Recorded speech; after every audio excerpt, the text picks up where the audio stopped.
Good afternoon, and welcome to a conversation with Bill Overton.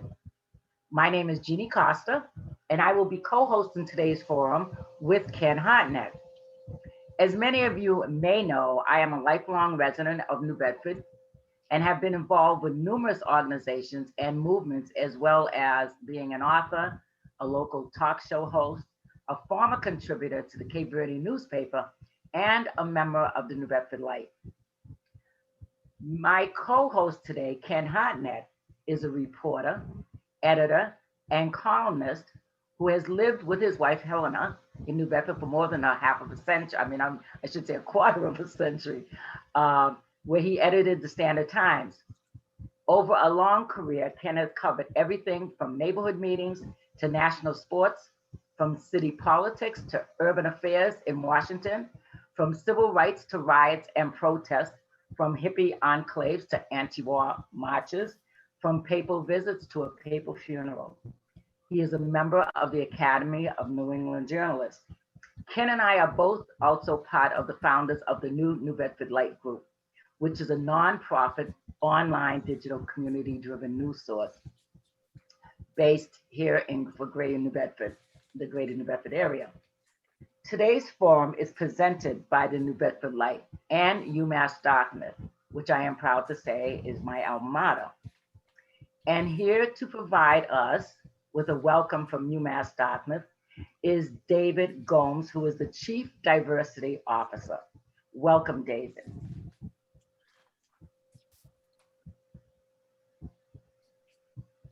Thank you, Jeannie.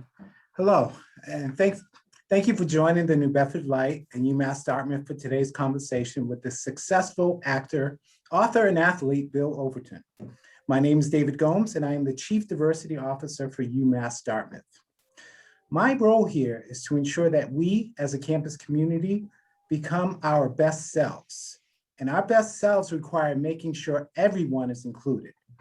Only then can we succeed in achieving our mission.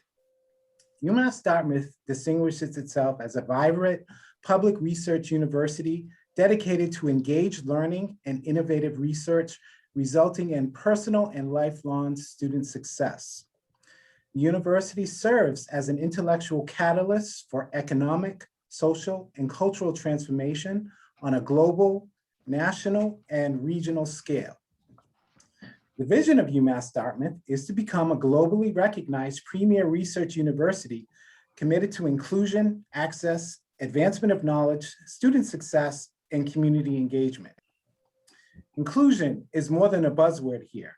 It means engaging all students in our community in creating success for all. And New Bedford Light is a welcome addition in the South Coast to making sure we retain community focus and engaged news reporting. I'm particularly delighted to welcoming Bill Overton, who himself comes from the Commonwealth, whose own life has broken down barriers and whose book, The Media, Shaping an Image of a People, still provides provocative perspectives on how media images throughout history perpetuate or break down stereotypes. The way we see the world and the way the world sees us helps shape the ways we walk in the world, especially the possibilities we see for ourselves. As a Black man, I know how true this has been in my own life, and I see how true this remains in today's world, especially as we start to confront and hopefully dismantle more and more of the ways systemic racism operates day to day in the lives of Black and Brown people. Racism itself is frequently perpetuated by media that plays to people's basest instincts, helping engender an ecosystem of intolerance and oppression that far too often results in the senseless murders of Black and Brown people at the hands of those charged with serving and protecting, and generally prevents far too many from realizing their full potential as human beings. We are honored to be co-sponsoring this event with Bill, appreciate your attendance, and hope that we all leave more inspired than before to help shape the image of a world that ever expands the possibilities for diversity, equity, and inclusion for the betterment of all of us. Thank you. I'll turn the program back to Jean and Ken. Okay, thank you very much, David. So before we begin the conversation, I'd like to remind everybody that we will be taking questions after we hear from our four panelists. And Daniela Mello will be tracking the questions that you submit. and we will do our very best to address and respond to as many as we can. And also, the forum is scheduled to run until 5:30, and we are hopeful we'll have enough time to deliver and spark much needed attention to the media and racial bias in America. So, before we begin, I'd like to provide a little background on my dear friend Bill Overton. Bill Overton was an actor, was an outstanding athlete at Boston English High School, where he was also vice president of his senior class. He went on to Wake Forest University and the National Football League, playing the Dallas Cowboys and the Kansas City Chiefs before moving to New York, and a varied career in advertising and modeling before turning to acting. Schooled at Lee Strasberg Institute, Bill started acting in the mid-70s, beginning with commercials and moving to miniseries and films in a career that took him to Hollywood. His career included appearing with Harry Belafonte, LeVar Burton, Bruce Jenner in the film Gramblings, White Tigers. He also performed on The Red Fox Show, The Fresh Prince of Bel-Air, and The Best Times with Robin Williams. He is married to the beautiful Jane Kennedy, who is a sportscaster, model, and award-winning actress. They have 4 daughters, and all living, well, he does reside now in California. In 2003, Bill created a coffee table book, The Media, Shaping the Image of a People, as you heard David mention. It's a powerful collection of media images of ethnic groups from the 19th centuries to modern days. The often mocking portrayals of Blacks, Asian, Jews, and other groups lent themselves to stereotypes that persist into the present. Bill has long been a champion of racial and ethnic harmony and a peacemaker, and his skills are being put to test in these turbulent times, trying to combat discord and the human distortions that help inspire it. So with that, I'd like to introduce again Ken Hartnett and Bill, and good afternoon, and the stage is yours. Good afternoon. Good afternoon, Bill. It's great to see you again. Hey, likewise, Ken. It's good to see you. You're looking good.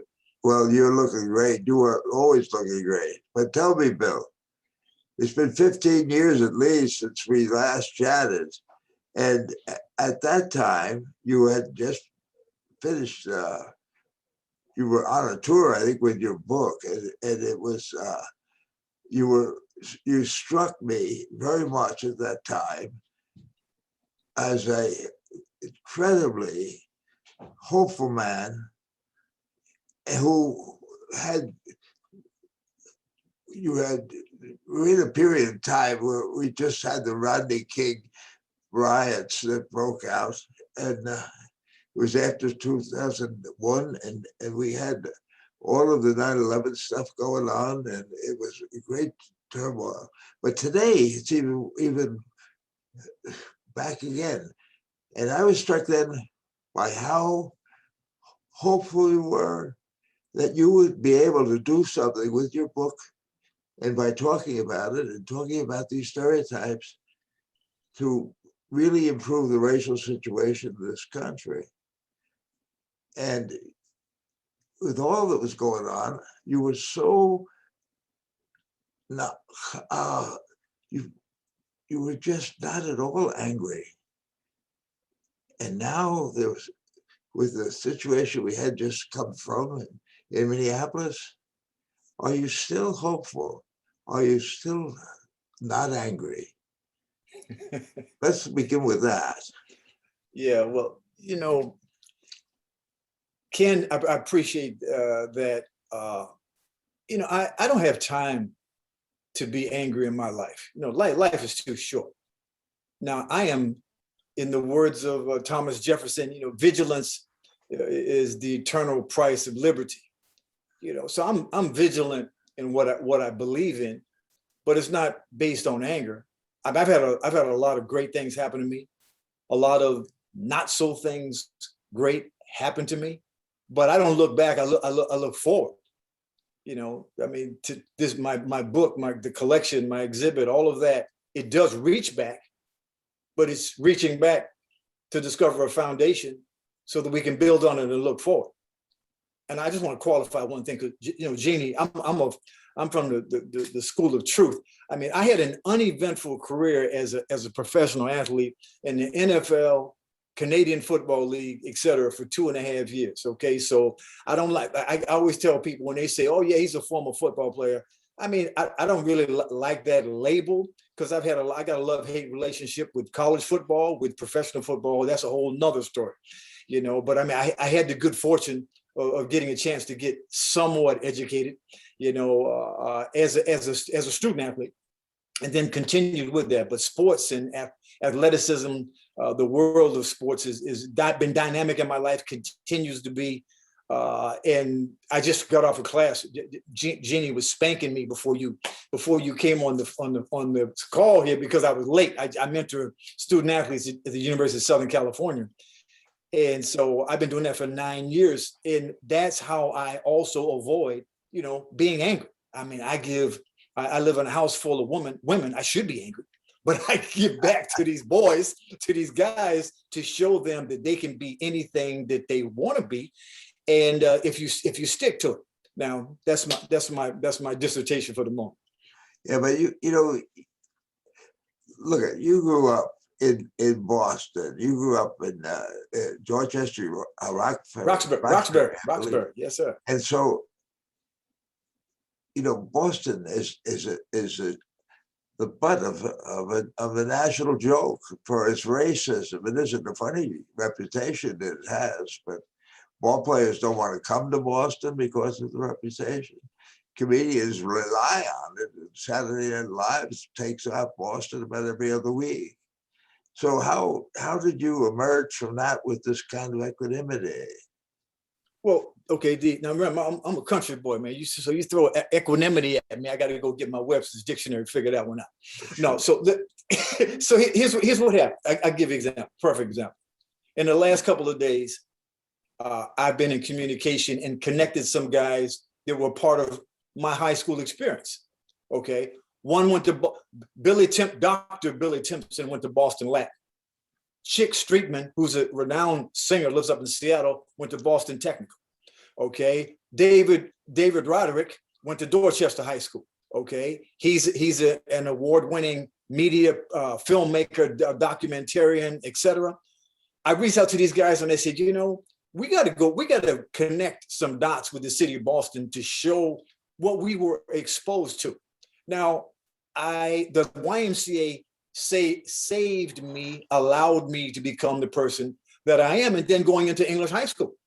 English high school, I mean, I didn't know much about the Irish history, but I had Irish teammates. I didn't know much about the Jewish history, but I had Jewish classmates. I didn't know much about the Italian history, but I had Italian classmates. So I grew up, these were my brothers, this was my family, as well as the African-American students that I had. This was my family. It was real easy for me. I didn't look at them from a racial standpoint. They were my family, they were my teammates. So when I go away to Nebraska for 2 years to school in junior college, I'm the only Black in the whole town my first year. I'm not carrying racial baggage like other people might. They look at, you know, and I was treated very nicely there. When I went to Wake Forest, my junior year, 19, I don't know what the year, 67. We would, Bob Grant, Butch Henry, and myself, they came in as freshmen, I came in as a junior. The three of us were the upperclassmen. We were the first Blacks to play in the ACC. Okay, I saw stuff you would not believe, but I can't get hung up on because somebody threw liquor in my face at halftime. Somebody did this, somebody called us that. I tried to get to the quarterback and tear his head off. That was my revenge. That's how Martin Luther King was assassinated. I mean, so many, Robert Kennedy, there were so many things going on, but I was in an environment where, and Vietnam was about to end. Dr. Roger Harris, Dr. Steve Leonard, Harry Wilson, people that I grew up with, like brothers to me in high school, they went to Vietnam. And I went to college. I made a vow to myself that I'm going to fight till they put me in the ground to make the world better. They risk their lives. I'm gonna risk mine, but it's gonna be manifested in a different way. I can't stop because some of the guys I mentioned aren't here. I can't stop. Well, you were caught between the busing controversy, which is still boiling out of Boston, and you were down there in the reaction to school desegregation in the South, in the heart of the South, and yet you maintained this balance down all through that period, but at the same time you were acutely aware of the kind of stereotypes that you collected when you put your book together in such an admirable way in the early part of the century. So if you could share a little bit of where you got the calm to do that without lashing out at anyone but quarterback. Well, okay, for example, when some of the things that I have done that some people consider historical, I never looked at it that way.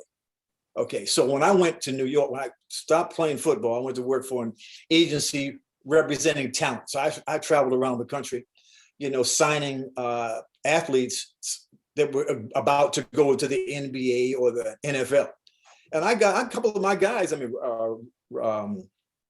Raymond Chester's probably going to the Hall of Fame, tight end for the Raiders. Richard Casper's going, probably with the Jets. Mel Blount, they changed the Blount rule. They made a rule after his name, as a defensive back. So I've had the good fortune of touching different facets of different levels in society, especially in sports. But what the reason I'm bringing this up is when I would go around to some of these colleges trying to get these guys to allow the company I work for to represent them, it was almost, I had to go into these towns under the cover of darkness, because the way that professional sports was set up then, these professional leagues did not want the athletes to have top rate sports representation. There was a lot of stuff going on, which I don't want to get it, but it was about image. I'm going to primarily historical Black colleges. They were not getting paid what the athletes were getting paid that went to majority schools. And I knew that. So part of my mission was to go in under the cover of darkness, stealth, and try to educate these young guys to say, you know what, you should, if you go in this round, or this round, this is how much money you should make. This is what's possible, as opposed to being represented by what normally took place back at that time. And quite honestly, it was coaches and friends and whatever. It was a very strange thing that's going on. Quite honestly, the same thing is going on in Major League Baseball now. America's fascinating. We try to get cheap labor at every level. If you go to a majority school as opposed to a minority school, you get paid differently. If you're a female, you get paid differently than males. I'm trying to break all of that bullshit up. Pardon my frankness. That's what I'm doing. Yeah. Well, a lot of that is the temperament, and the temperament that you formed as a child. Now, you talk about living in a household of women right now. Did you grow up in a household of women, or what was your family like? Oh man, Ken, let me go on this, say this right now. I'm an only child, man. They got it right the first time and they stopped. It makes sense to me. I just, my mother, I had some amazing women in my life. My mom, and I don't know a whole lot about my mom and her family tree, her family lineage. Monroe's, etc. My mother was raised in Leominster, Massachusetts. My father was raised in Boston, but everybody worked. My father worked 6 days a week. My mother worked 5 days a week. I was a latchkey kid from probably the time I was 9. So I had a whole lot of time to be by myself to learn about me, so I've always been like a fly on the wall watching. I'm a people watcher. I couldn't wait. The worst thing my mother could have done to me and father was keep me in the house and keep me by myself. I wanted to be out in the street playing basketball, football, baseball, talking trash, hanging with my friends. That's what I wanted to do. And so I learned to get along with people as a young kid. And then going to the YMCA really shaped who I am, you know. And then, like I said earlier, you know, going to high school to an all-boys school. I'm still trying to figure out women right now. I'm so far behind. It's ridiculous because I grew up not around women until I went away to college. Yeah. I wonder if getting to the images in the book, you know, how persistent do you think, how much I know times change, you know, it's a different technology, different world, different media world than in most of the media that is portrayed in your book. But to what degree do you think the media still shapes or carries or perpetuates those stereotypes that you're showing? Okay, let me give you example. Daniela, thank you. The picture on the cover of my book, and it's also on the inside. If you take a close look at that picture, I'm gonna tell and don't be bashful about telling me to slow down, shut up, stop, let somebody else speak. I have no problem with that. This picture is one of the most important pictures in my whole book. And this is my Barack Obama story. I'm on Martha's Vineyard. Skip Gates in Charles Ogletree had a party. Somehow I got invited to it. I don't know why, but I went.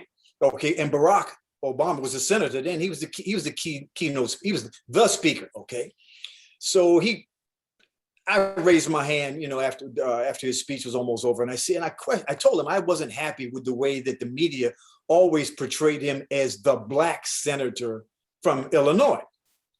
His response was, you know, respectfully, well, you know, I can't control what the media does, and he was right. So when the speech was over, the event is about to end. I walk up to him, he and Michelle. Michelle was there with his two daughters. I got my book under my arm, so I said to him, "You ever heard of Hiram Revels?"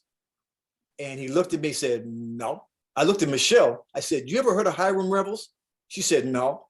And so I said, "Wait a minute, you went," you know, me being a smart ass. I said, "Wait, you went to Harvard, you went to Princeton, you never heard of Hiram Revels?" They knew I set him up, right? So I show him my book.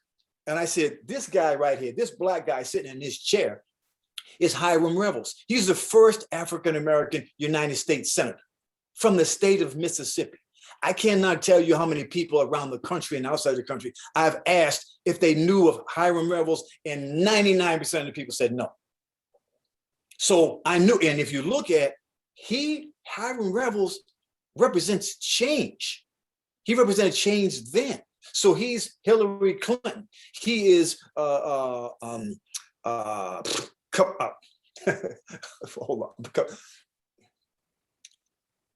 I can't believe Vice President of the United States, say her name, Kamala Harris. He represents AOC. He represents Ayanna Pressley. He represents change, male, female, around the world. We've got to make, the class I just got out of from USC, one of the guys played a song that he had to analyze, and he played Sam Cooke's song, "A Change Is Gonna Come." I got such a kick out of that, because if you listen to the lyrics, 2021, we're seeing change all over the place, you know. And so this was a significant part of my motivation. And and the quote in the book on the bottom says, the Jefferson Davis character, the one who's with the hat on the side, is looking at that black man in that seat, saying, how dare that lusty Moor, who hath leaped into my seat, how it pains my innard. That's about as close to Shakespeare I can get, you know. And it's so valid. It's so valid. When you have a change of power, whether it's media ownership, or if you have a change of power, you know, when I was a kid, you know, the Boston Celtics, you know, might have looked like this. Look at the Boston Celtics now. I mean, you look at college, when I played against Duke, North Carolina, Clemson, Auburn, North Carolina State, I never played against a black ball player, University of Maryland. You look at all them teams I just mentioned right now. Football, 90% of the team's black. You look at sports today, sports journalism. You look at ESPN, some of these sports channels.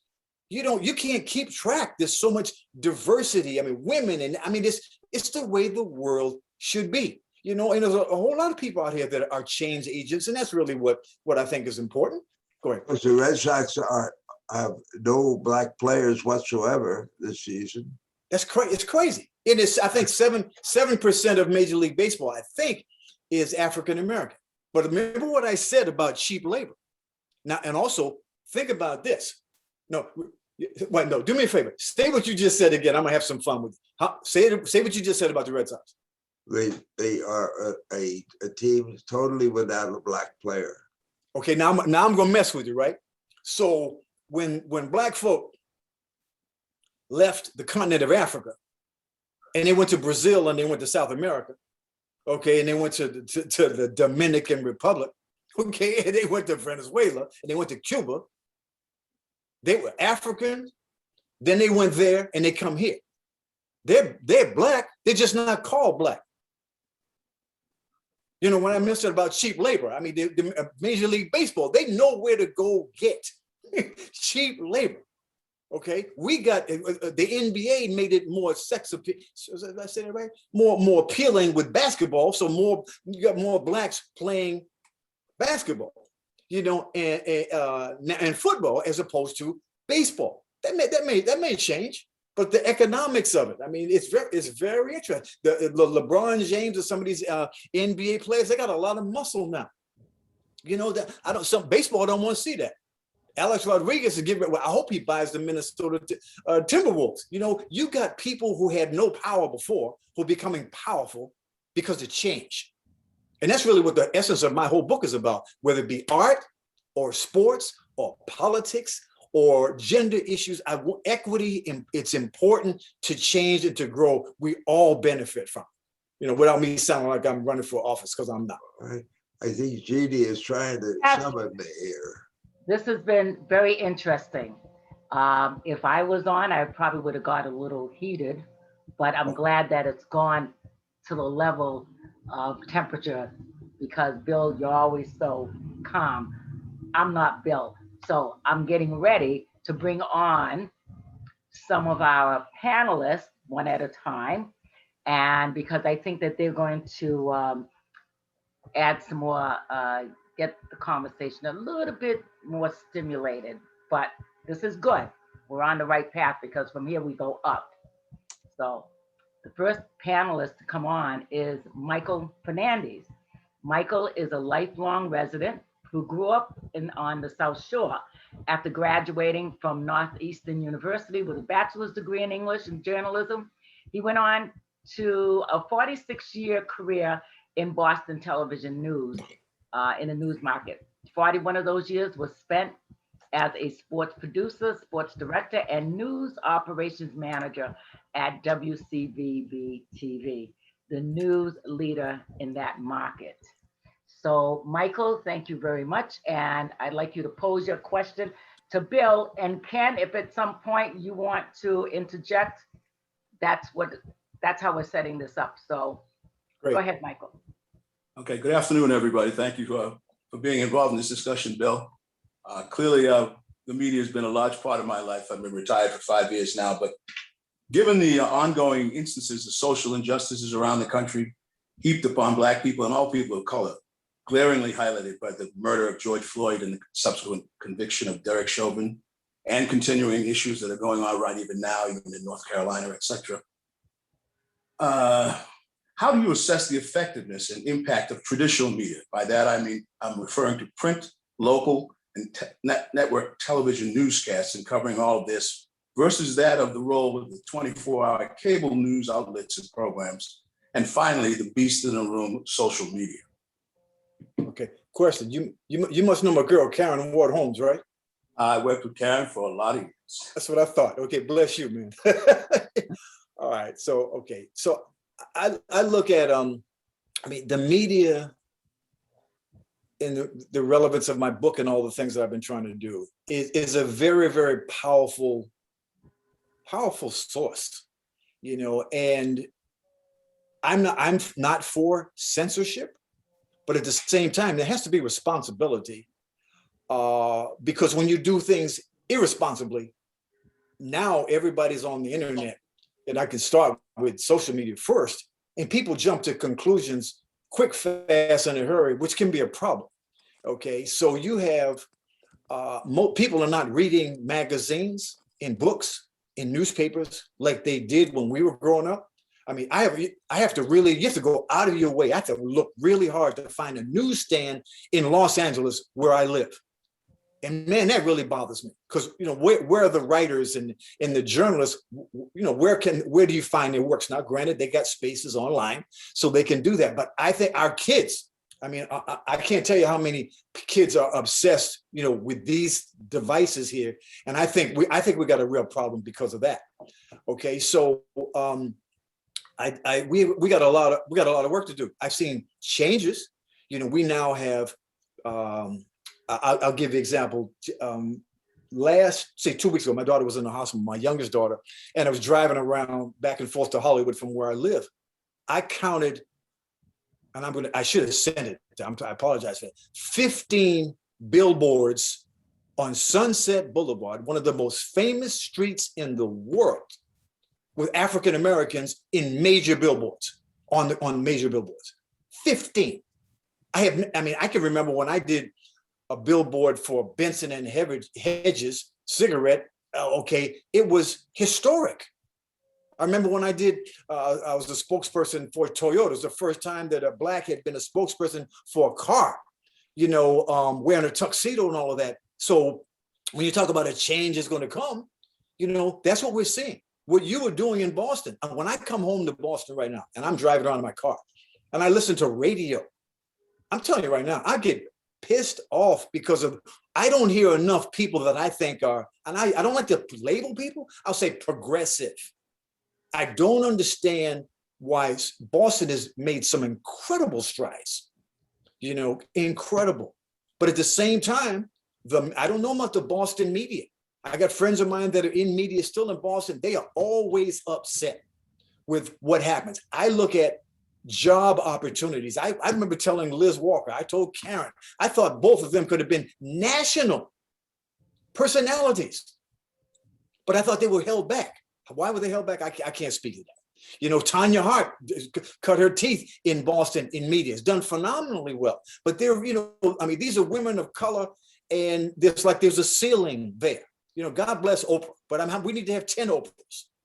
So I'm all over the place. But in terms of your question, media, it's power. It's one of the most incredible the institutions in this country: banking, church, okay, media, and I'm leaving one out. Okay, I'm leaving out the fourth estate. I'm leaving something out. My mind's going too fast. If you control the media, you control the message. If you control the message, sometimes you can control the people, and that's what we're seeing right now. Okay, we've been with this past election. Some amazing things have happened. Why are we in 2021 still dealing with suppression? Why? I got more questions than I got answers. Michael, do you have a follow-up question to that, or? And jump in. I don't feel like I'm not just a talking head. Ask me, throw something at me, stop me, come at me. No, like there's clearly has always been a need for a free press, and clearly those of us working on need to be more vigilant, etc. But I worry that the kind of criticism labeled at the media now is so intense and was intensified so greatly by the campaign, election, and administration of Donald Trump, that the public, too much of the public, now simply distrusts all of us, everyone. Good point. And the reality is, no free country has existed without free press. We are necessary. Let me jump in there. Let me jump in there. So I want to go back. I want to keep this energy going. I was at an event at UCLA a couple of years ago, and Les Moonves was one of the keynote speakers, right? Les Moonves was the former head of CBS, made tens of millions of dollars as a salary. Okay, powerful guy in media. And I asked the question, because I know here's my book. I said, what's your perspective, on this term we're hearing a lot now, fake news? He looked at me, he said, I don't want to touch that. Going to the next question. That really pissed me off to how he got away from that. Now, Les Moonves fell from grace because of some sexual improprieties, just like several others in the media. Okay, you got powerful men who are in positions in media. What took them down? Their inhaling of their power, their misuse of their power, and women were taken advantage of, and ultimately they lost their damn jobs. I mean, it's fascinating. I mean, Bill Cosby, Epstein, you can go, if you look at some of the men that have fallen from grace because their lack of respect for women, et cetera, basically negated a lot of what they did. You don't see women, too many women having issues on the other side because they don't have the power. But it's fascinating, what we have seen. We want to be, Michael Eisner, you look at some of the money that some of these guys, I'll say guys that are running studios, making decisions about how the perception of you as a Black man should be, or mine. That's why we need inclusion. We still we used to say it for years and years and years, that there's not a Black person in Hollywood that can green light a film, meaning write the check to get a film financed. I think it's changed a little bit. Maybe there's one now. The damn show ain't five. Okay. So go ahead. I'm sorry. Go jump in, Jeannie. Go ahead. I know we could go on this topic forever. And Michael, thank you very much. Before I bring the next panelist on, I need to do a change because our good friend Colleen Caldwell, who'll be coming on in a minute, she has to catch a boat from the Vineyard to go to Boston. So before I bring Colleen on, I just want to say, and this was not planned, but the one thing that has tormented me is the image of Chauvin with his knee on George Floyd. That, to me, when you talk about the power of image, that image is forever, I know, burned in people's minds. Yeah. So I just want to say that because that, to me, is the biggest image of this year, and probably moving forward. So with that, I'm going to bring Colleen Caldwell on. Colleen, if you'll unmute yourself. And Colleen, are you there? She's having a little difficulty, I guess. While you're waiting on her, Jeannie, I've never seen the video of George Floyd. Yeah, well, I don't want to watch it. I got the image in my head of that little girl running down the road in Vietnam when she was naked, right, when she was engulfed in flames. I have to be careful out of what Ken said about being angry. I don't allow certain images in my head. Nobody wants to be angry, but we don't want to forget, because that's fair. That's fair. When we look at all the past history, we become a little complacent and we forget the Emmett Tills, and we forget the 4 girls that were killed in there. We forget those things. The girls. Who forgets? Who forgets? You forget. No, I'm not saying. I'm saying some people. That's fair. They go on with their life, and instead of having those images right there in front of you, because you know what the power of image does, and you know where we have to go. We have to keep on fighting. That's fair. So if Colleen's not able to come on, I think we're gonna follow suit and go with Janet. Can you hear me? Okay. Yeah. Okay. Can you hear me? Yeah. Colleen. All right, a minute. Hold on. I'm here. What happened to me? Okay, let me give you a little background on Colleen, because Colleen grew up in New Bedford and also resides on Martha's Vineyard. She has been an activist and a member of the Old Bedford Village organization for over 30 years. So Colleen, we saw you before, but we can hear you. So why don't you go ahead with your Okay, can you see me now? Absolutely. And can you hear me now? Yeah. Yep. Oh, good. Okay. Images have a lifelong effect on everyone's minds, and the images just stick with you forever. And thumbing through the pages of the book, one of the images that really stayed with me was the 3 little boys on a log, and the caption says alligator bait. Do you remember that? I mean, when I think of your book, that's the first image that I see and remember. So with the images, the lasting images that we're seeing at this time, and the one that Jean mentioned is one that I wanted to speak on. How do we process the image when I think of this whole George Floyd social justice police movement in America. The image that I see is Derek Chauvin with his hand in his pocket and his knee on George Floyd's neck. And then I see the white boy running down the street with an automatic rifle, freely passing the police and Right. killing 3 people.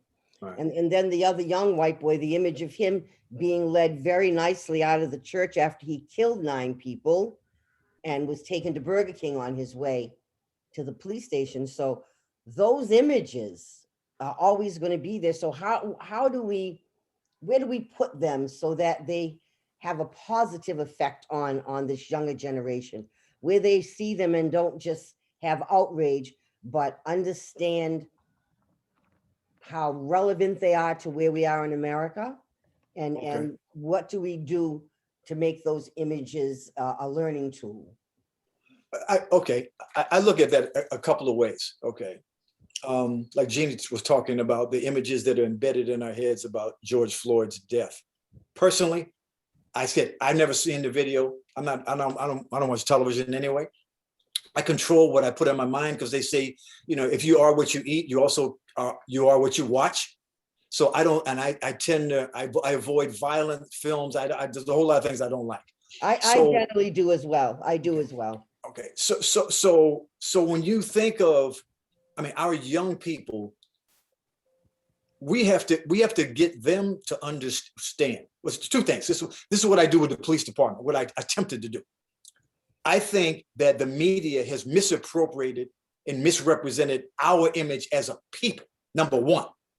And their training, absorbing that misinformation, has made it easier for them to reach for their gun and to shoot. Because so having said that, I also tell young people that their perception of the police department is not accurate. Not all policemen are bad cops or policewomen or policemen are bad cops.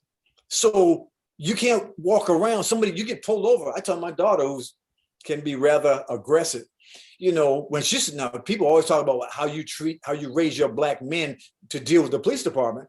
I told my oldest daughter, Cheyenne, okay, who's got a lot to say about a lot of stuff. Chill, you get pulled over, be respectful of the police department, because you do not know how they go, what kind of day they're having. They're in a very dangerous position all the time. I got nothing but respect for the police department, but they have been misinformed. Our young people, we got misinformation on all sides. You know, so we got a lot of work to do. So case in point, when Bernard Parks was the chief of police of Los Angeles, of the Los Angeles Police Department, he allowed me to come in, and I think I spoke to maybe 25 officers, and with my book, and you know, took them through the history of how images were presented during the 19th century, because I thought it was a part of their sociological, say, DNA training. And I said, we got to make it. We have to flip it, because I said now that. Well, how do we do that? How do we have to go ahead. Take those negative images and let them be teaching points? Now, well, you showed them. A brother yesterday was in Mashpee in a parking lot, sitting on a phone, having a conversation with someone here. And his son, who lives in Atlanta, has the same name as he does, but of course, these people all know him. 5 police officers came up to his car with their guns drawn because his son had an outstanding motor vehicle violation. Well, so it's in the training, and it's in the mindset of these people that when you see a black man, they automatically pose a threat because of the color of their skin. How do we overcome those images? It's Carlene, fear. I mean, I don't have an answer to fear. I have an answer to how images were created and perpetuated and continue to do so. When you change how information is made available, you change how people feel about one another.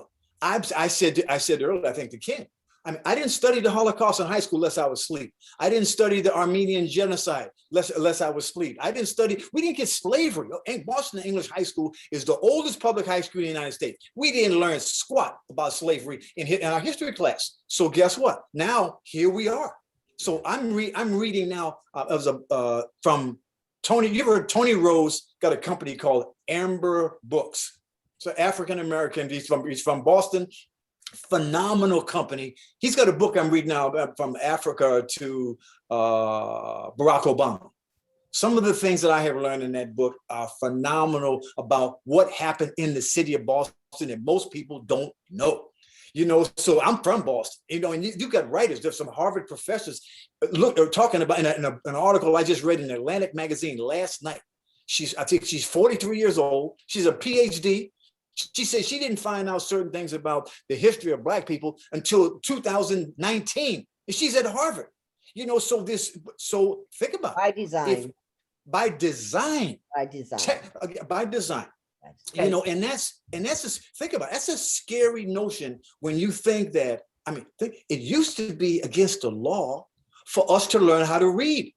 It used to be against the law for us to learn how to it used to be against the law for us to congregate. It used to be against the law, for us to intermarry. I'm reading this doggone book in 1750, between 1750 and 1800. There were Blacks and Irish in Boston. They were marrying willingly. They were both indentured servants. They were free. Most people don't know that. Right. We are caught up in some BS. So, Colleen, I appreciate your time, and we're going to move on. Okay. I see Daniela has another slide up. Ken, I want to that's ask an important part. Ken Hotnet, I wanted to ask you a question about what we were just talking about with the news, because I think, Ken, you were around probably. Do you remember the attorney that was beaten with the flag in Boston on the Yeah. Oh yeah. What? Yeah, that's another image that some of us will nenever forget. We'll never forget that image. That was during the height of the busing controversy. Right. That's right. Absolutely. The busing, right. Okay, Colleen, we're going to go to the next person here. So thank you very much. I appreciate you being here. Thank you very much for hosting this. It's something that really needs to be used as a curriculum, because there's so much we don't know on purpose. All right. Thank you very much. Thank you Well very said. much. Well said. Okay. Soon. So Ken, that image that we're talking about, those are the kind of images, like I can say that to probably half of New Bedford, people around my age or maybe a little bit younger, that remember that. And that was very scary to see an attorney, Black attorney, dressed up in a suit with his briefcase, being beat with the American flag by some white folks right there on the Capitol. You saw an echo of that in the Capitol on January the 6th, didn't you? That's right. It was very much using the flag to beat people gain access to the Capitol. But one of the things, Bill, that seems to me to unite most of the images in your book is the bullying aspect of it. The message, the unstated message, but the implicit message is stay in your place, and it's don't get too big for your britches, and that is the most consistent message, and you see it echoed today. You see it echoed today in the voter suppression. Stay in your place. It's power. It's related to power. These are images of power, and that's why they resonate so well over time. Can I respond to that? Yes. Well, you go ahead, Carl. Go to our next person, but go ahead if you want to respond to that real quick so we can get to the next. I ask people whenever I get a chance to speak, name some prominent African-American men who are considered positive, well-liked. You have a hard time. You have a hard time. And why is that? Because, and I mean, look at what they tried to tear Barack Obama down from the time he got in office. And I'll use LeBron James, who's at the pinnacle of his career. When you get power in this country and you speak out, people will try to chop you down. They killed Martin Luther King Jr. for the same reason. He was about power, about moving, about bringing people together. There's strength in numbers. Where strength in numbers represents change, which I go back to the cover of my book. Women, why are people pissed off? No, wait. The Squad, AOC, Ayanna, these beautiful sisters that are nicknamed the Squad, new members of Congress of color. Why was there such animosity towards them? Why is there such an animosity towards Nancy Pelosi? Because they don't want to hear the same BS that men have been perpetuating for centuries. A change is gonna come. When you let people in the room who come from a different background, that doesn't mean you gotta get, well, here's the change. That means you gotta give up something. Right. You look at the boards of the corporations in America, they got all these studies. They're overwhelmingly held by men. Okay, you bring a woman into the room, you bring a Latino into the room, you bring somebody gay into the room. All of a sudden, there's got to be that change. You know, we're going to be better by that. We make the world better because other countries going to follow our lead, maybe. Absolutely. So, and thank you for that response, Bill. The next person, our panelist, is a young lady. Her name is Amy Genji Ferreira. And Amy is a senior in graphic design at UMass Dartmouth and was offered this opportunity through Professor Rebecca Uhill, a time-based media. She says she's interested in dissecting how the different elements that make up an image shape its perception and how and why certain images embedded in the public consciousness and what they say both about the image itself and society that makes it known. She says, she wants to ask you a question now. She has some great questions too. Welcome, Amy, and go right ahead. Hello, Hi. Amy. How you doing? Good, how are you? Right. Thank you for the very insightful talk. I'd also like to take a moment to thank the organizers at New Bedford Light for giving me this opportunity. It's been really great sitting here and listening to this great conversation. So what I wanted to ask is that, so you're an actor, you have you've been in, so as being part of the media through acting, through sports, through commercials, that sort of thing, has that given you a perspective on images in the media that the average person wouldn't, like, that we wouldn't be thinking about, that we wouldn't understand? Oh, absolutely. Remember, I think you on driving down Sunset. Whenever I see a billboard that shows a person other than say a white person, it always captures in my mind because I know how rare it used to be. When I look at sports from time to time. You sit down, you watch the Super Bowl or NBA basketball game right now. You look at the diversity. You see how many. Where are you from? What's your ethnicity? Asian American. Asian from where? From China. From China. Ni hao. So you look at the diversity on commercials today, as opposed to 10, 15 years ago. It's phenomenal, and it's almost like, I mean, when David came on, David Gomes, he talks about, I mean, the chief diversity officer, we've all witnessed change, you know, and I think we're going to be better for it. Last night, let me get it right, Chloe Zhao won the Academy Award, the second woman to win. And she's Chinese, Zhao? I'm not sure. Do you know? I am not sure. I think she's Korean. I think she's Korean, if I'm not mistaken. Maybe not. Somebody said yes. She's Chinese. Okay. Oh, She's Chinese. So I mean, think about the fact. I mean, I could. Okay. The first thing I heard was, okay, she's the second woman and the first person of color. Let me think about this, not just necessarily now, but after this call is over. Okay, what color are Chinese people? Okay, we always got to categorize. We self-segregate. You know, when I was talking to Ken earlier about baseball players, he said there's no blacks on the Red Sox. I said, whoa, wait a minute. You got Cubans, Dominicans, etc. Guess what? They black. If they don't want to be associated with, and I say this respectfully, because black is considered less than based on the BS that we've been fed historically, then they look down upon, so they don't want to be black. So I'm going, I mean, so people of color, I mean, Latinos, you got Latinos lighter than me, darker than me. Color does not matter, shouldn't. When we get away from that, and I'm gonna hit you right between the eyes with this one. Barack Obama, I'm going right at it. If Barack Obama stood up and said, you all cannot call me an African-American president anymore, because when you do that, you leave out my mom. Barack Obama, I am biracial. You cannot forget my mother in my lineage. And when I go into classes, I ask white women that, how would you feel if Barack was your son in the black community? I get it.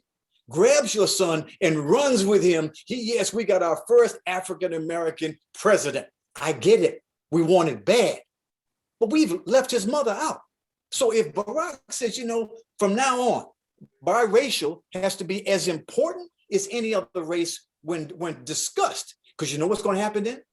Now, all of a sudden, people are going to look at their lineage through 23andMe, through Ancestry.com and go, whoa, we got folk that are Cape Verdean in this. We got people that are Native American, Wampanoags on the Cape Cod, and white, and black, and this and that. And then that's going to help us get rid of the BS so we can continue to move forward. Because those images, as the young lady asked me, I see all the time, but we get caught up into labeling and segregating to make it easier for people to control us. It's in music, pop music, R&B music, rap music. It's crazy what we've allowed to happen. We got, Amy, your generation's got to fix it. You all are the future. Okay, but before Amy's generation fix that, because Amy has another question, but I just want to interject right now. Again, and I'm glad Amy's here, because when we see images of people knocking over elderly Asian people, that's an issue. That's a problem. Big issue. And Ken, I think you'll agree with me on this, is that those are things that we see that, again, what do? I can't be calm about that. I can't say, well, that happens or whatever. That's horrific. So again, and Daniela, thank you for showing this other piece here. But Ken, do you want to respond to that? Well, it's a very, very, Bill is suggesting, I think, Bill, correct me if I'm wrong, that capitalism is beginning to put pressure on society culturally to get away from racial stereotypes, but they're doing it to sell more product as much as they're doing it to affect the structure. And well said. Until the big companies start using their money to go after the power arrangements, then you're still going to have things like the athlete, like LeBron told to shut up and dribble by a woman and commentator, and things like Lin was a basketball player of Chinese lineage who was a tremendous basketball player for the Knicks, and he was taunted racially all the while he played. And I think I don't know if he's still in the league. I guess he's still in the league, but he's out of the New York market now. Yeah, no, he's not in the NBA right now. But let me just also jump in here. It's really important in this book, in my book, I tried to pay homage to whatever images I could find that was also tied to based on the way I was raised. I got Mormon people that are just happen to be Mormon are very important in my life based on experiences I've had. Chinese people, I've been in love with Chinese people. Some of my friends are married. I mean, we have to understand, okay, that we can't accept what's the right word? the hype, the animosity that came from this previous administration towards China. I understand the virus. I understand the origin to a certain degree of COVID-19, et cetera, et cetera. We can't let that turn to hatred. You know, I raised my kids. They better not. There's two words they couldn't say in the house. You couldn't say hate, and you couldn't say the word FAT. Because it's not healthy language. You can't repeat that. It bothers me. I'm not seeing the images. I've read some of the stories about what happened to some Asian people around the country. But I mean, this is happening all over the place. And it's sad. But our young people have to get it. We have to all get it. And that's why I say diversity in film is changing that. We're changing that. We got a lot going on with Amy's generation than say my generation. And I'll also say this, I can't even imagine a Black person attacking an Asian person. To me, that makes no damn sense in America. So I don't know who's creating all the violence. Go ahead, Gene. I'm going to interject here because Amy has one more quick question because I found her question to be so powerful that I want to make sure she answers because we only got like another half hour and we need to get one more panelist in here. Then we have to get some questions answered. So go ahead, Amy. Go. Thank you. That was a very thorough and thoughtful answer.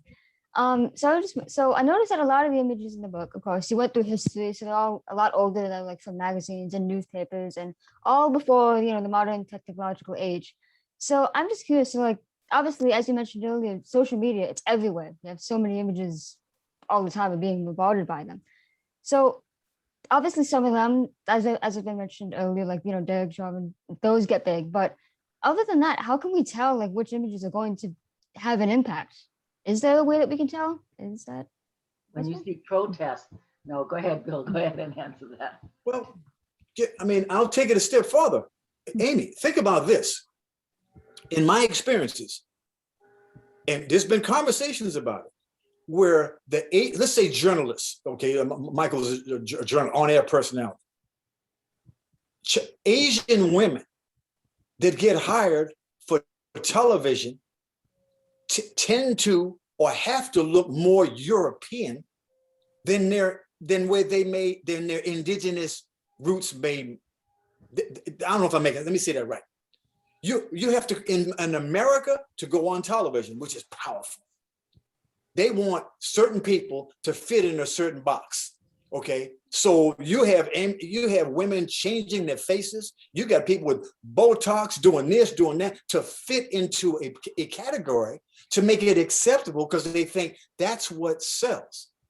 Okay, so you've got, I mean, if you're a female, you will be judged by your looks more so than what's in your brain. And Bill, if you're a man, man, interject on that because even with women of color, there was a whole thing about changing your hairstyle. They had a whole protest about that as well. I agree. But what I'm saying, yes, but if you're a man, you can be heavy set, you can be this, you can be that, you can be a whole lot of things. But in a woman, you got a different standard because who makes the decisions? Men make the decisions. So we have to do a reset in terms of how we move forward. Okay, that's my opinion. Okay. I hope I answered your question. I want to thank you so much for your great questions, and I hope Bill was able to answer, you know, that you have a greater understanding. And Ken, I just want you to chime in on that about, you know, white men being the decision makers and how other people have to deal with it, whether it's Asian, Black American, Blacks, African American, whatever. How do you feel that the situation where it's at today as Bill is responding?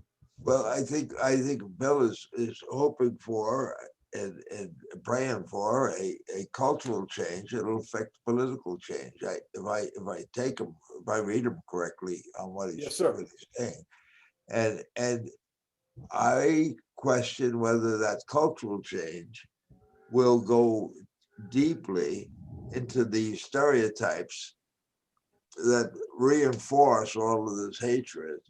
And I think it remains to be seen whether or not the big tech companies, the big corporations, the big influencers, whether those folks are going to use their money that they lavish on politicians of all stripes, whether they're going to use the money selectively to make sure they don't reward people that really promote this kind of racial it's more than discrimination, it's racial empowerment of white people. It's gotta become a really open society. It's gotta be the more perfect union that Obama was always talking about. So I I'm agree. waiting to see that. I don't think it'll be in my lifetime, but I think it has to happen. And the election in 2022 is going to be a seminal election. Thank you, I Ken. agree. We're gonna Hey, have Jeannie, can you, Daniela put up one image. There was a stereotypical image that I'd like to address before we go off. And it came and then it went, but when you're ready. Okay, just to let you know, because we have a half hour, we've got another person on a panel, and then we want to get some questions. So which image was it? It was I think it was a college, it was a caricature, college student coming home right there. Yes, If you that one. look at this guy, the person, Saul Ettinge, was notorious for doing denigrating images of blacks. He made his career off of that. And if you look at the language on the bottom, yes, this is what people talk about when today you hear reporters, or you read a newspaper or magazine, or you hear quotes that will come from different people, black people, brown people, whatever. And sometimes maliciously, they're misquoted.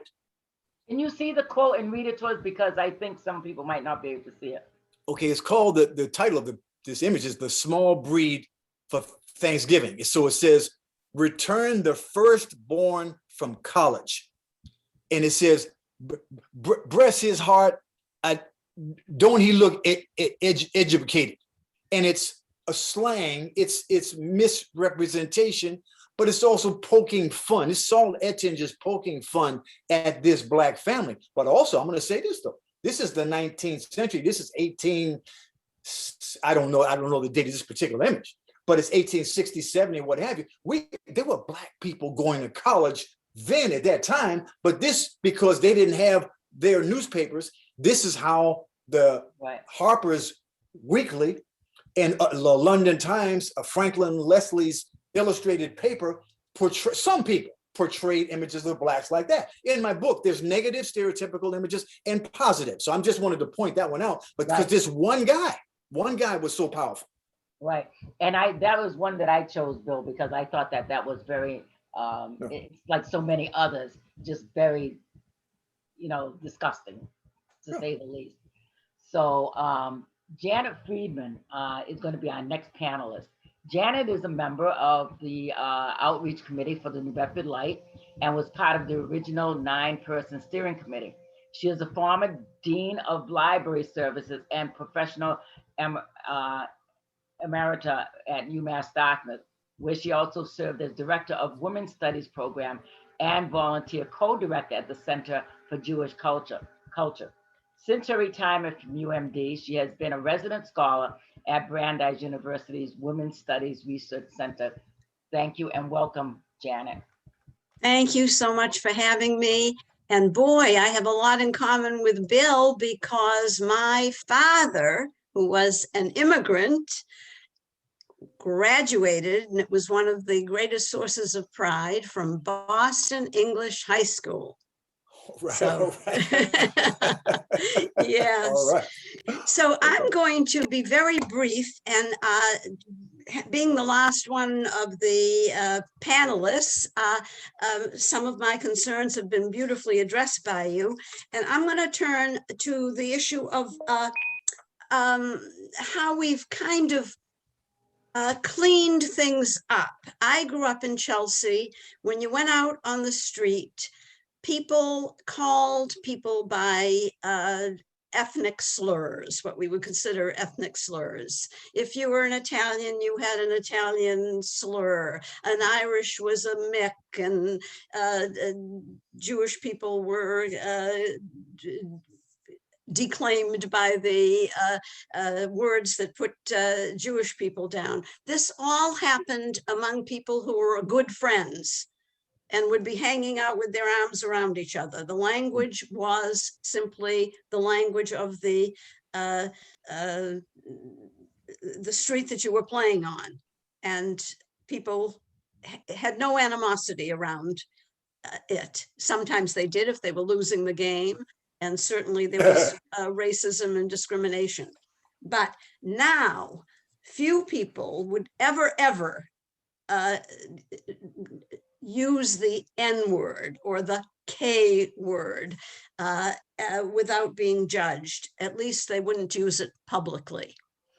And we have all kinds of language cleanup and correction. For example, you don't use the word handicapped. You use the term person with a disability.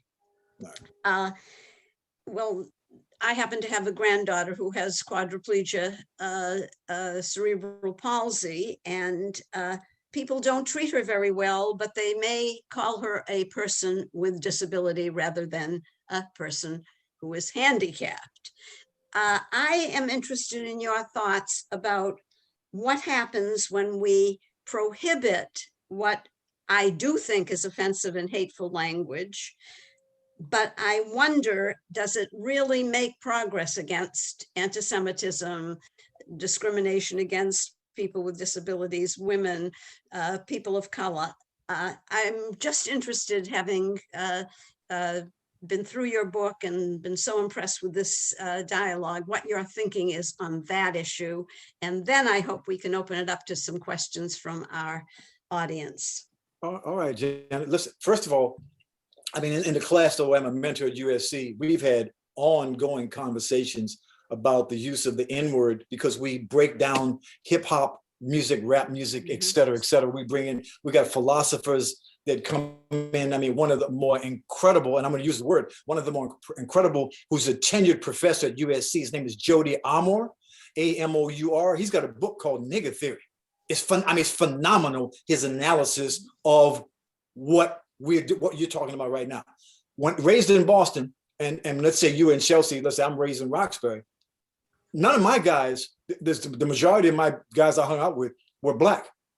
We didn't use disparaging language about other people specific to their ethnicity. I didn't call, I mean, my teammates at Boston English High School, Italian, Irish for the most part.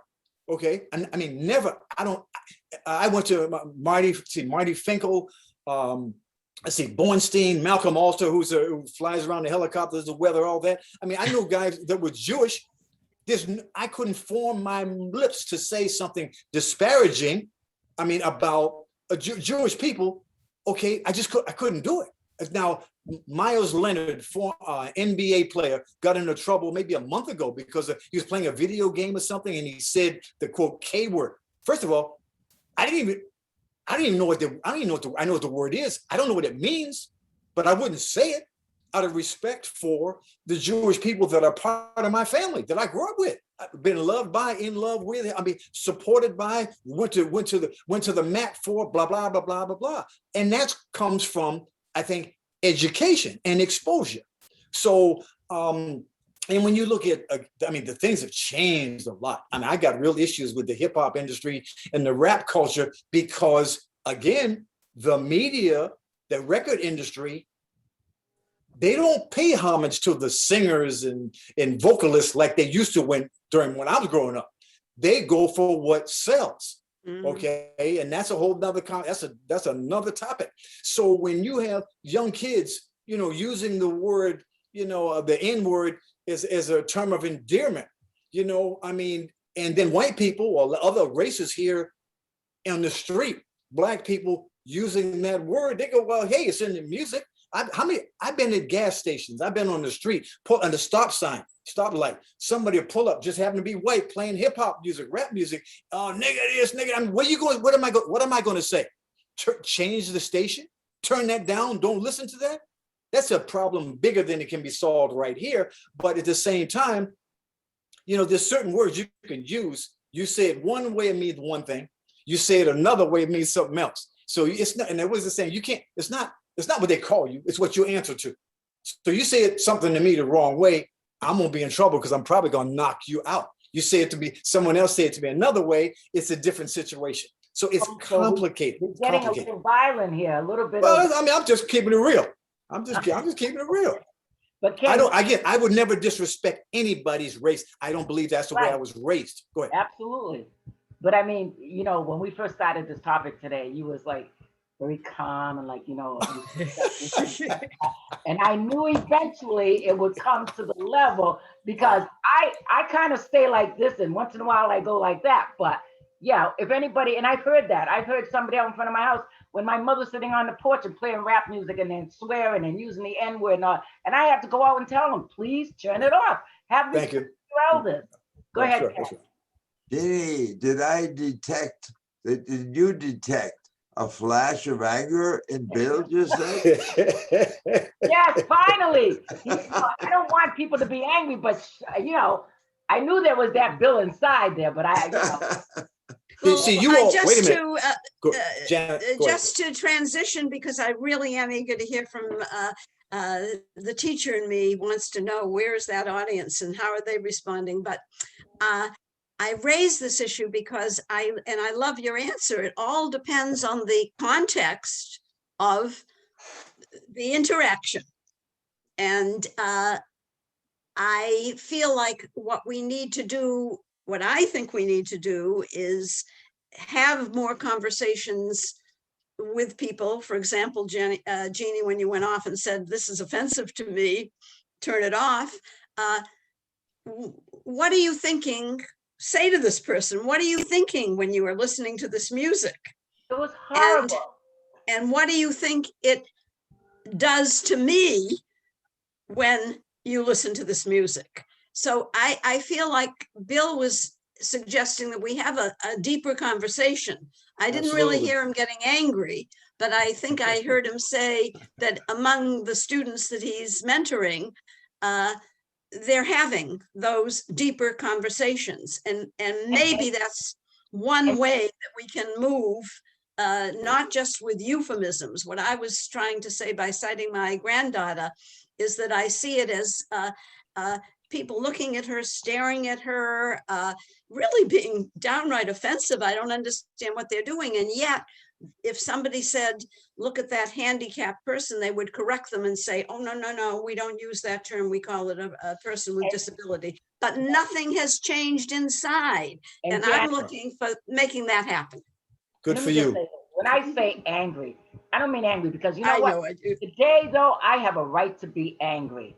You know, and Bill, myself, and some of these other panelists, we have suppressed all of that by doing nice and being nice. Every time something comes out on news, we're supposed to just come out with a smile and not have any response. No, that's not happening for me. I have to say it. I've got it, and I've dealt with people in supermarkets. I've dealt with people in various places where I'm not biting my tongue. I'm not going to try to start a world war in a supermarket, but I'm definitely going to speak up. So with that said, thank you, Janet, very much. And now we're going to go Thank you for the opportunity. Daniela Mello, Daniela's part of our group. She's a faculty member at Boston University in the Division of Social Science. And she's also a resident of New Bedford and a founding member of the New Bedford Light. Thank you, Daniela. And I know we're going to start off with some questions from our attendees. Thank you. And I've been listening very attentively and sharing some of the images that you've been seeing. And hopefully I'll be able to do both tasks right now, both ask the questions that are coming in from our Q&A and show a couple more images. So we have a few questions coming in. I know we're getting a little short on time, but hopefully we'll be able to get to most of these. And I want to open up with a question that was offered by Crystal Campbell. And Crystal asked, in your book, there's a history, depicts a history of some ugly imagery and the evils of bigotry in the earliest days of this country. However, you end the book with a few pages in color. Prior, most of the images were black and white. And these are lovely images of brown and black people, women especially, perhaps to end in an uplifting, positive note for us to see people of color as real people. Of course, this was all before the death of Floyd in Minneapolis and the subsequent growth of the Black Lives Matter. So this is Crystal's question. Do you feel that the pictorial ending of your book should be altered in light of subsequent events? And I'll share a slide of just some of the images from the from the end of your book. Can I respond while you're looking? Sure, go ahead. Okay, and I'll try to go rapid fire if I can, just because of time. The book represents the then and the now. The picture of Martin Luther King Jr. on the right, that was done by Hakeem Rakib, who I played high school football with, and is a renowned photographer. Okay, the picture of Brooke Shields in my book, she's on one side of Michael Jackson. Elizabeth Taylor is on the other side of Michael Jackson. And the reason I put it that way is because they represented the epitome of friendship to Michael Jackson. It doesn't say that in the book, but in situations like this, I like to bring things out that people might not see, but I want them to try to get into my head to see what I was thinking, okay? And my Brooke Shields was a child star, but caught a lot of heat because of the way she was dressed. Her mother caught heat. All kinds of stuff happened, she was considered tame based on what the Kardashians do, today. And Kris Jenner, who I think is a genius, and what they have done with. It's just amazing how we have evolved or devolved, depends how you look at it. The picture of oh my God, photographer, help me, come on, quick. Gordon Parks. Gordon Parks, I mean, amazing icon. I had to put that in there when I found this book represents, it pays homage to photographers, sculptors, painters, journalists, anyone's responsible for creating an image. That's what this book is about. In the 19th century, you were an illustrator or you wrote copy. Now changed to technology, etc. The picture on the left is my family before my youngest daughter was born. Now that's positioned in the end of the book, right beside the doorway, which is called the door of no return. Because spiritually, I think we as a people need to go back through that door to capture who we are spiritually in the rest of the world. Because that's how we came from the continent of Africa. Okay, this is one of my favorite pieces. Every name on here, I want people to ask the question, did they create their own image or did the media create their image? So you've got O.J. Simpson, you've got Madonna, you've got Clinton, you've got Cosby, you've got God, you've got Ayatollah. I mean, I want people to try to figure out, why did I put those names in there? Because there's so many more names that could go. George Floyd's name will forever be embedded in our psyche, as well as Derek Chauvin. So we have to move on to another question, and thank you for that one, Daniela. Daniela is going to go on with another question from the audience. I will. Thank you. So the next question comes from Dwight Lewis, and it comes from an earlier part of the conversation, but I think it's a great question. How do we create positive images that people of color can be proud of? And White writes, we need positive images with an exclamation mark at the end. Well, well, look at it this way. When you have the ability to have decision makers in the room who determine what stories get told, what books get published, what magazine articles are allowed to be in a magazine, then you create opportunities for everybody to sit at the table to have a discussion. And then it's incumbent upon all of us to try to promote as much positivity as possible. I mean, one of the let's see, photographers on my book, let me get it right now. Howard Moorhead, he's the one that shot the picture of Frank Sinatra, the first African-American cameraman in Hollywood. Howard Bingham, who shot the picture of Muhammad Ali. Okay, he was a world-renowned photographer for Ali, but things have changed. I always challenge young people.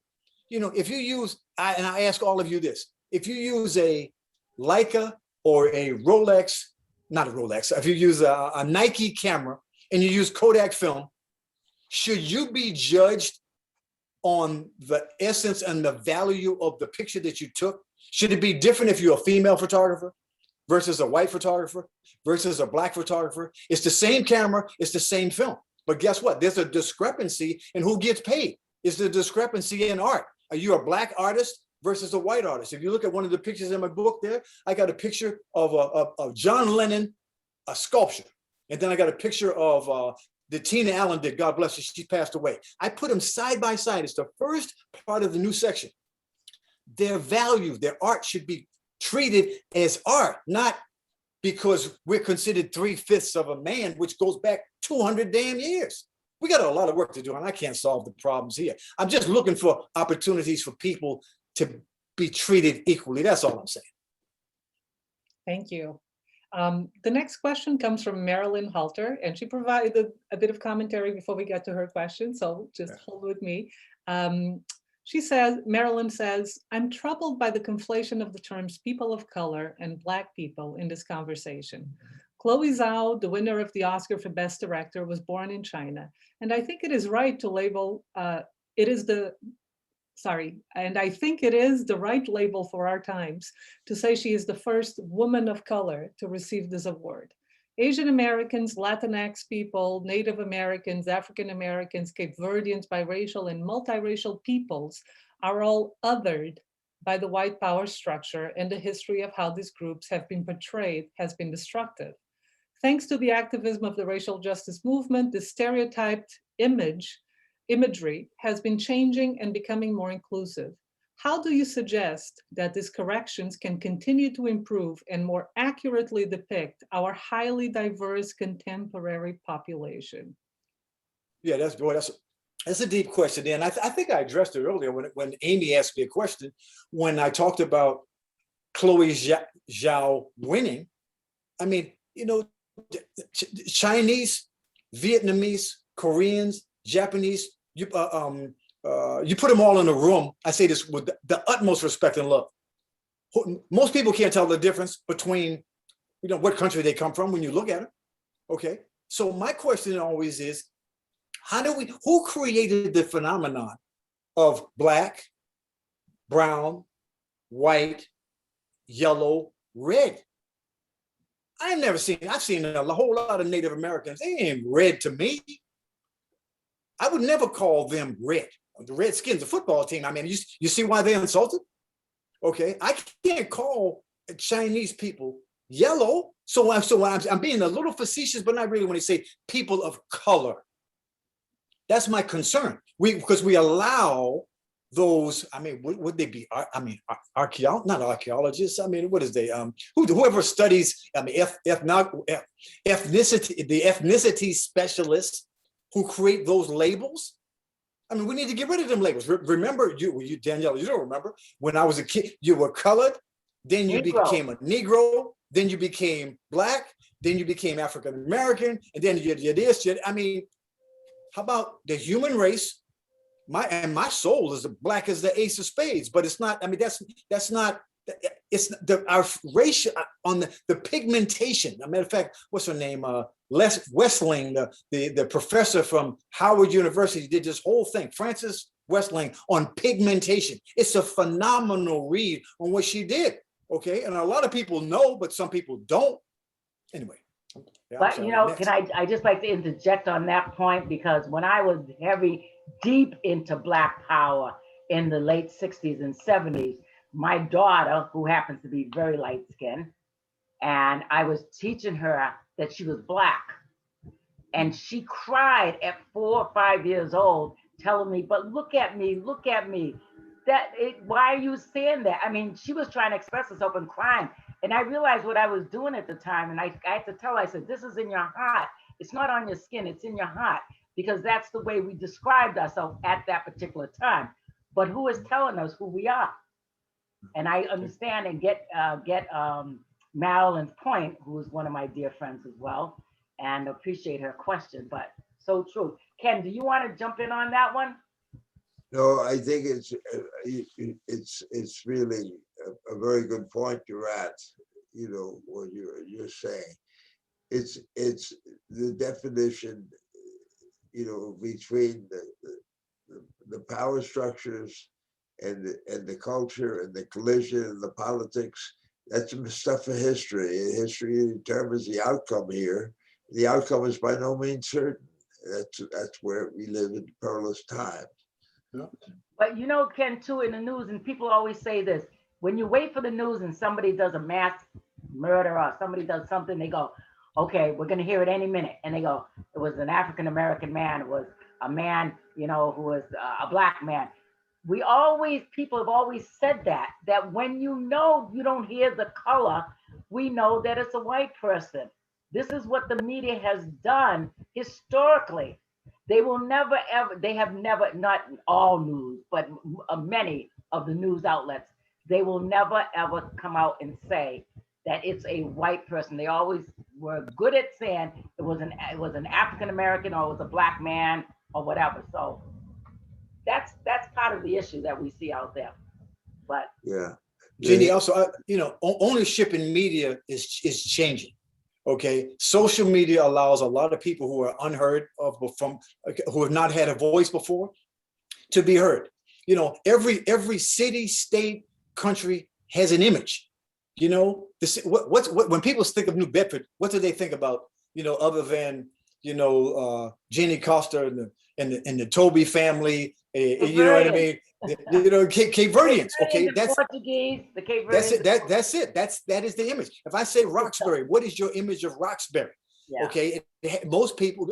Ken, what did Ken say? Think about it. And he said, what did he say about Boston's reputation, their history, how they're perceived? Even now, athletes, professional athletes didn't want to go play for the Celtics. We just saw Dwayne Wade become an investor in the Utah Jazz.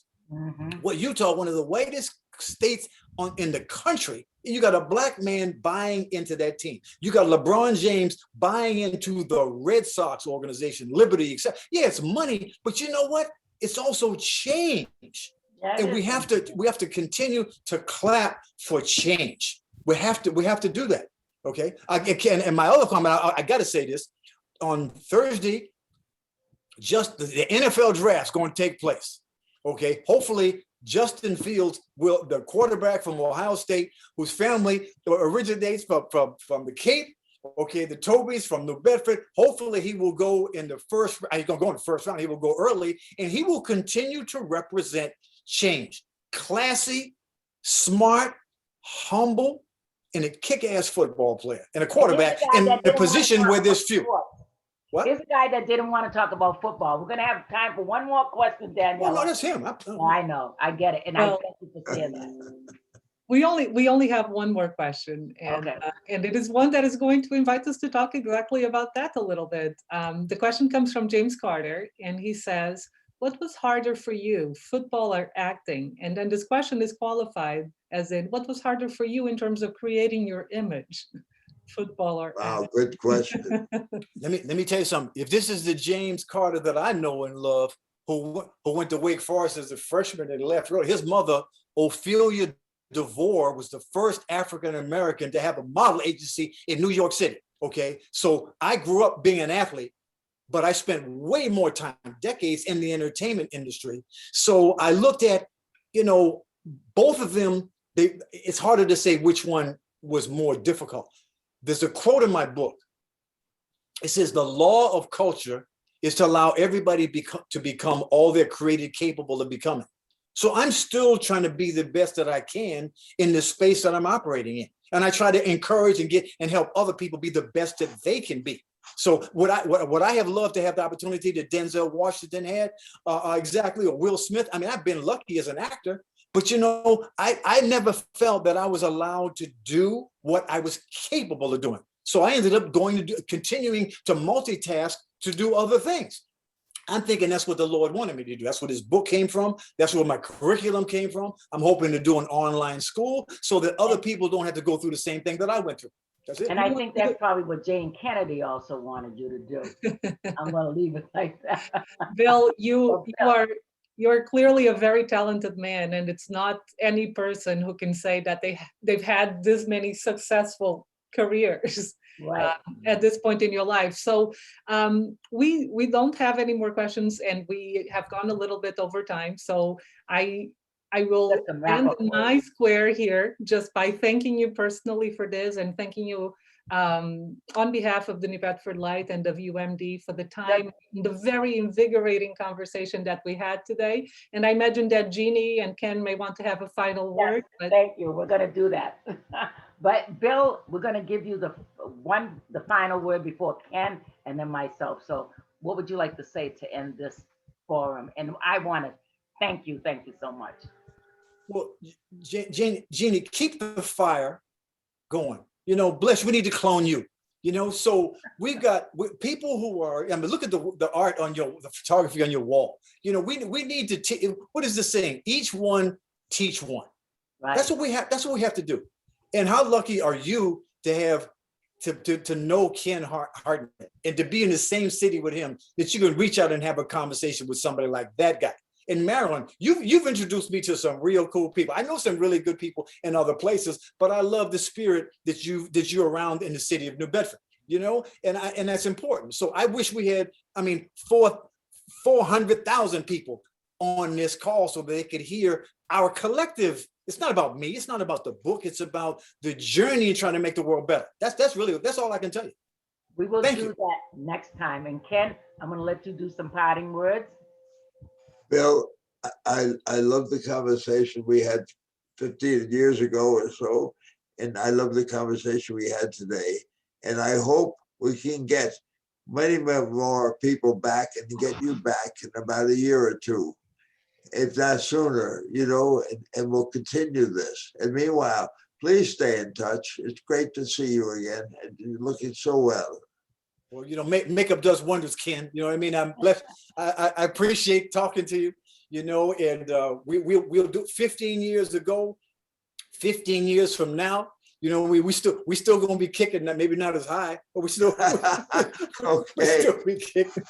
Okay. Much love, man. Much love to you. Listen, on behalf of the New Bedford Light and UMass D, I would like to thank you, Bill, Ken, and our great panelists, all the attendees, and Ben Jones from UMass and David Gomes from UMass, and all of you who helped us get the word out, and especially again, UMass Dartmouth for their partnership and continued support.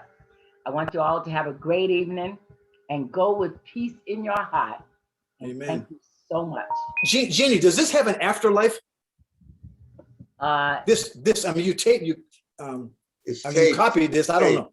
Yeah, we have it taped. We're gonna tape it and So- we're gonna so- send it to you, Bill. Oh yeah, but I mean, for other people, for other school people, classes. I don't know. I'm Well, we curious. can discuss that. People will probably reaching out to us and whatever we can do, because I know you have a curriculum, right? Yeah. You have a curriculum, so Right.